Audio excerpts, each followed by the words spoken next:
Friends, आज हम discuss करेंगे सेक्शन 194 क्यू, जो कि नया सेक्शन इंट्रोड्यूस किया गया है एक्ट के अंदर। ये कोई पहले से ऑलरेडी एग्जिस्टेड सेक्शन नहीं है, ये कोई अमेंडमेंट नहीं है जो ऑलरेडी था। ये एक न्यू इंसर्शन है, नया सेक्शन है जो फोकस करता है कि बायर जब पेमेंट कर रहा है एक्सीडिंग इंडियन रुपीज़ 50 लैक्स, ऐसे बायर पे जो बायर पिछले फाइनेंशियल ईयर में जिस साल वो परचेस कर रहा है उसके पिछले फाइनेंशियल ईयर में अगर उसका टर्नओवर एक्सीड कर रहा है 10 करोड़ रुपीज़, उसी को ये कवर कर रहा है। ऐसे बायर को कवर कर रहा है। जब ऐसे बायर जिसका पिछले साल के टर्नओवर 10 करोड़ से ऊपर है ड्यूरिंग द ईयर, अगर वो किसी बंदे से परचेस कर रहे हैं, या तो सिंगल पेमेंट कर रहे हैं या aggregate over the period of whole year, पूरे ईयर में अगर वो पेमेंट कर रहे हैं थोड़ा थोड़ा टुकड़ा टुकड़ा, अगर उन सबको मिला के अगर एग्रीगेट करते हैं, अगर वो एक्सीड करता है 50 लाख रुपीज़, तो ऐसे बायर को ये फोकस कर रहा है। ये जो पेमेंट कर रहे हैं किसको करेंगे? रेसिडेंट सेलर को। और ये जो 50 लाख हमको कंसिडर करना है ना, वो इंक्लूडिंग जीएसटी करना है। जीएसटी को मिला के अगर 50 लाख की वैल्यू एक्सीड कर रही है तो वो जो ट्रांजेक्शन होगा उस ट्रांजेक्शन सेक्शन 194 क्यू लगेगा, अट्रैक्ट करेगा, और उस पर टीडीएस डिडक्ट करना पड़ेगा किसको? बायर को। जो बायर इस कैटेगरी में फॉल कर रहा है, जो पिछले साल उसका 10 करोड़ से ऊपर टर्नओवर है और during the year more than 50 lakh rupees की वो पेमेंट कर रहा है किसी रेसिडेंट सेलर को। यही ऐसा ही प्रोविजन ऑलरेडी था, लेकिन वो टीसीएस के चैप्टर में था। टीसीएस में सेलर कवर किया गया था। सेलर की भी सेम कंडीशन यही हुआ करती थी कि पिछले साल उसका 10 करोड़ से ऊपर का टर्नओवर हो तो, और वो बायर को किसी भी चीज़ के जो कि टीसीएस के प्रोविजन में अपन देखेंगे बाद में। तो ये अब बायर के पॉइंट ऑफ व्यू से आ गया है, नया सेक्शन इंट्रोड्यूस किया गया है। इसमें रेट क्या है?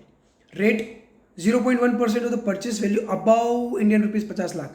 50 लाख के ऊपर जो भी पेमेंट की जाएगी उस पेमेंट पे 50 लाख को भूल जाओ, उसके ऊपर जितना भी रुपया, मान लीजिए 52 लाख रुपीज़ का पेमेंट किया जाए तो उस 2 लाख रुपीज़ पे 0.1% का टीडीएस डिडक्ट किया जाएगा। जब बायर पेमेंट करेगा, ऑफकोर्स पेमेंट के टाइम पे उसमें डिडक्ट करेगा।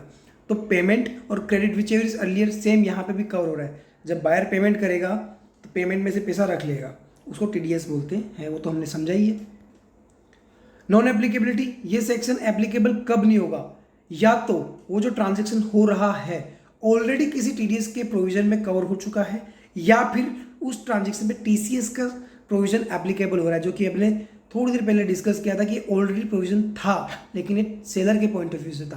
तो अगर वहाँ पे सेलर कवर कर ले रहा है इस चीज़ को तो फिर टीडीएस एप्लीकेबल नहीं होगा, वहाँ पे टीसीएस एप्लीकेबल होगा। अभी हम एक कंपैरिजन देख लेते हैं 194 क्यू की और 206 सी सबसेक्शन 1 कैपिटल एच।